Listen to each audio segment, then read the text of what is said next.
नमस्कार मित्रांनो, तुम्ही जर स्टार प्रवाह वाहिनीचे चाहते असाल किंवा भारतीय इतिहासातील एका महान स्त्रीची गाथा मोठ्या पडद्यावर पाहण्यास उत्सुक असाल तर हा व्हिडिओ तुमच्यासाठी आहे. आपण आज चर्चा करणार आहोत मी सावित्रीबाई फुले या आगामी मालिकेबद्दल. ही नुसती मालिका नाही तर 1800च्या दशकातील एका क्रांतीची गाथा आहे.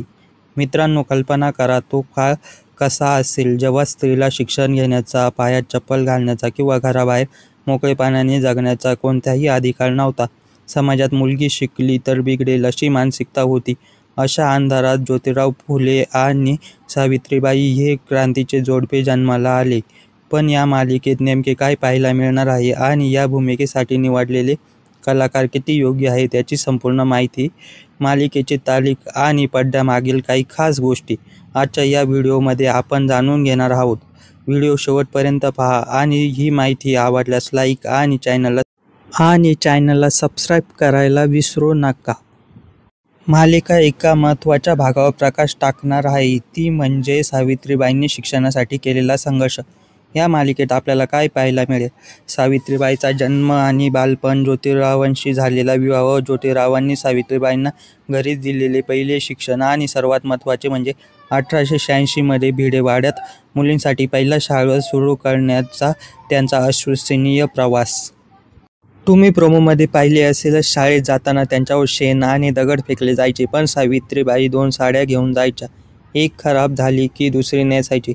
या मालिकेत ही सीन प्रेक्षकांच्या डोळ्यात पाणी आणतील. डॉक्टर अमोल कोल्हे सांगतात की ही मालिका फक्त मनोरंजनासाठी नाही तर एका विचाराची आहे. शिक्षण, समानता आणि न्यायासाठी या जोडप्याने उचललेले प्रत्येक पाऊल या मालिकेतून आपल्याला प्रेरणा देईल.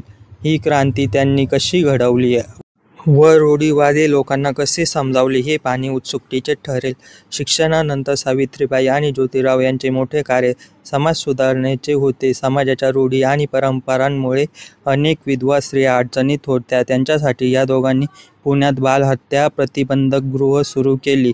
या मालिकेत तुम्हाला हे संवेदनशील विषय पाहायला मिळतील.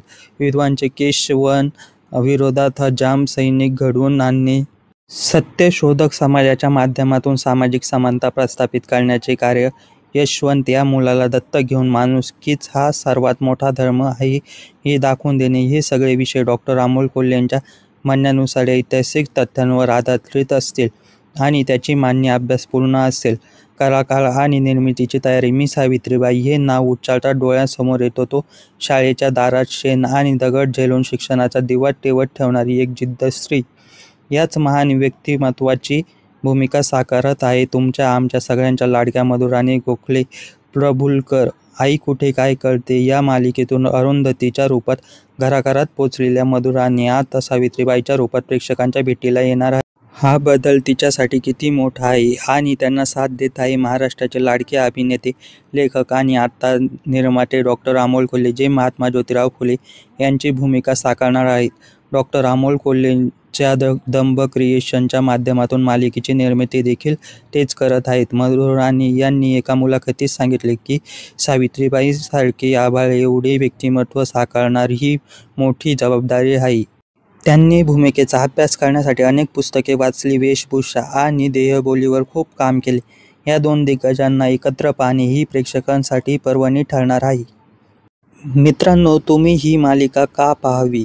मित्रांनो, ही मालिका केवळ मनोरंजन नाही, तुमच्यासाठी यातून महत्त्वाचे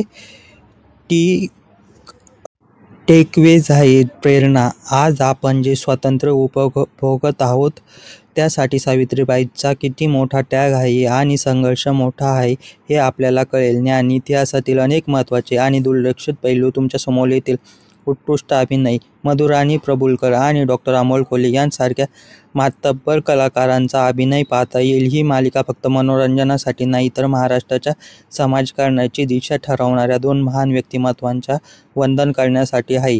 आणि ही इतकी महत्त्वाची मालिका तुम्ही कधी पाहू शकता? मी सावित्रीबाई ज्योतिराव फुले ही मालिका 5 जानेवारी 2026 पासून तुमच्या आवडत्या स्टार प्रवाह वाहिनीवर सुरू होणार आहे. तुमच्या टीव्हीच्या रिमोटवर ही तारीख नक्कीच सेट करा. तर मित्रांनो, हा होता मी सावित्रीबाई ज्योतिराव फुले या मालिकेबद्दलचा सविस्तर आणि महत्त्वपूर्ण माहितीपूर्ण आढावा. तुम्हाला ही मालिका पाहण्याची उत्सुकता आहे का? आणि तुम्हाला मधुर आणि प्रफुल्ल यांची सावित्रीबाईची भूमिका कशी वाटली? तुमचे मत खाली कमेंट बॉक्समध्ये नक्की कळवा. व्हिडिओ आवडला असेल तर लाईक करा आणि माहिती जास्तीत जास्त लोकांपर्यंत पोहोचवण्यासाठी शेअर करा. आणि अशाच माहितीपूर्ण व्हिडिओसाठी चॅनलला सबस्क्राईब करायला विसरू नका. भेटूया पुढच्या व्हिडिओमध्ये. धन्यवाद.